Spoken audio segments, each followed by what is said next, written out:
আজকে বানাবো একটু চিকেন। তো কি বানাবো পুরোটাই আপনাদেরকে দেখাবো।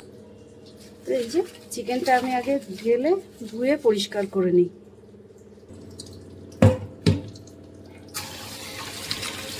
তো এবার এটা যেটা হচ্ছে বোনলেস আছে সেটাকে আমি পাতলা পাতলা করে কেটে নেব।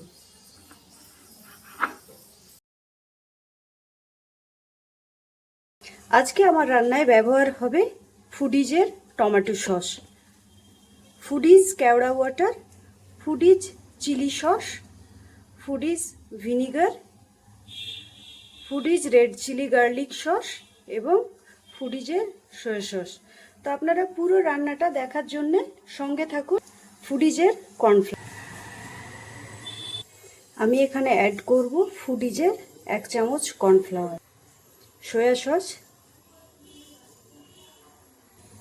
Chilli sauce, green chilli sauce, red chilli garlic sauce, খুব অল্প পরিমাণে ভিনিগার, টেস্ট অনুযায়ী সল্ট। 20 মিনিট মতো ঢাকনা বন্ধ করে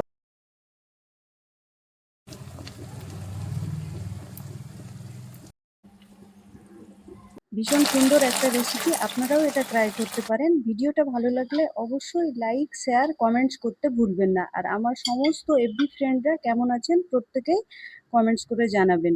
তো একটু ট্রাই করি কেমন হয়েছে। এটা কিন্তু ভীষণ সুন্দর একটা শর্টকাট